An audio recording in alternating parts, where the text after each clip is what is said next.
Well, great, another major data breach that my information may be a part of.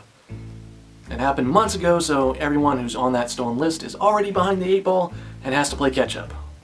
The company that was breached is given a response that's more akin to a manure pile that's been set on fire. And like the classy people they are, they've tried to stop anyone from suing them through legal sneakery. Not to mention, there's also some shady stock movements by some of the company's officers.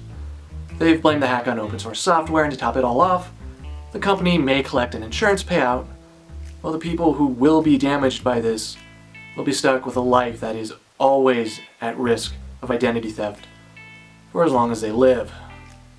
Great. Not really a whole lot more to say, is there? Nothing that hasn't already been said. There are questions, though. I personally would like to know how they got hacked, out of curiosity. The question to ask, though, isn't so much how it happened, but why does it keep happening? And there are no clear answers. I have a theory, at least on some of the factors for why it keeps happening. Skewed risk, bad priorities, and inevitability. For starters, there are little to no risk to companies when they've been breached. In most cases, companies will limp along for a little while before they slip back into business as usual. At least publicly, it looks like business as usual. And companies are not closing up shop because they've been breached.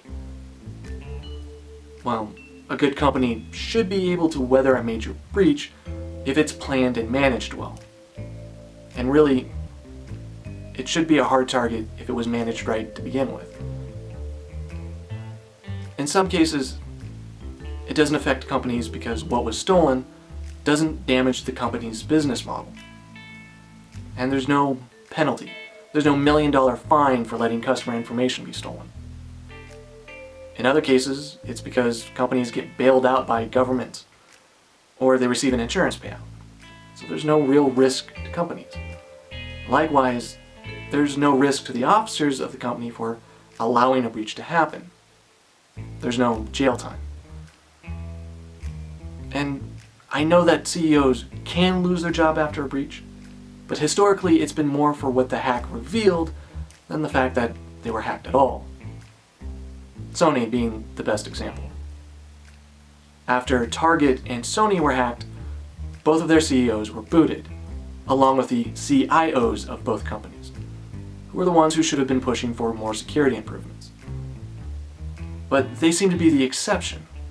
If more high-ranking employees could lose their job, or at least be docked pay for not being proactive in avoiding being hacked, there could be less hacks. Or at least not as severe in scope.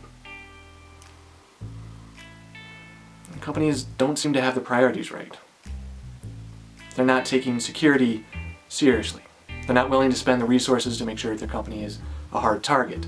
They're not willing to keep up with threats that are being found. And historically, when someone alerts a company to a threat on their network, the company tries to have that person who found the problem arrested and jailed. Because someone in the company believes that they can hide the weak spot and no one else will be able to use it. Ignoring the fact that there are more bad guys actively looking for weaknesses than there are good guys who are willing to point out a problem. So really, saying thank you and then fixing the problem really is the better approach. And some companies don't consider information security at all, because it's not going to increase the profit margins in any way. It's not the same as buying robots to replace workers, or other means of cutting overhead. Some companies feel like they're never going to be targeted because being hacked isn't exactly a weekly occurrence. And it does seem like you're likely to hear someone at a board meeting say, "We don't need to budget that much for upgrades. I mean, we spent millions upgrading all of our computers like 12 years ago, and Windows XP still works just fine." I'm always surprised about how many people there are who don't get the point of preventative maintenance. 99 out of 100 times, it's just someone trying to justify not spending money.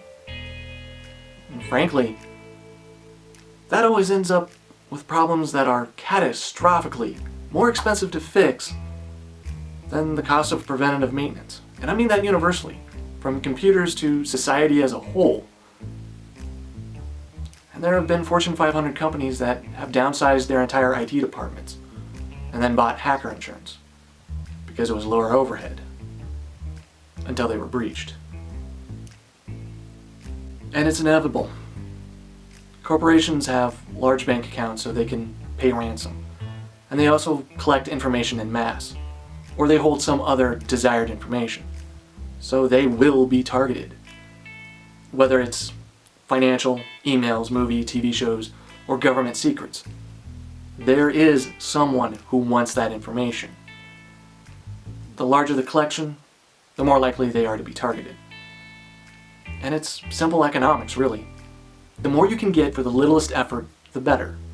The hacker stealing credit card numbers, hacking into a private computer will only net 1 or 2 numbers. And that might take weeks or months. Hack a store's cash register, it's already been done, and you can get every credit card used at that register the very next day. Hack a store's network, again, it's been done, and you get every card used at that store. Hack the company's branch office, and you can get every credit card used at that store across 4 or 5 states. Hack the company's HQ, you could get everything. Cyber theft happens because there is something that is worth stealing, with a reasonable amount of effort to get it. And once that information is stolen, it's often usable immediately. There's no other roadblocks. Again, this is just my theory on why major hacks keep happening. Thanks for watching and good luck.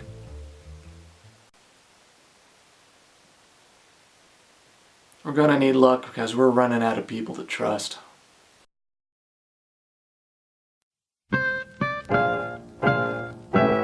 To subscribe, click the channel icon on the top left. Top right is the previous video. And below that is a random suggestion from YouTube. Thanks again.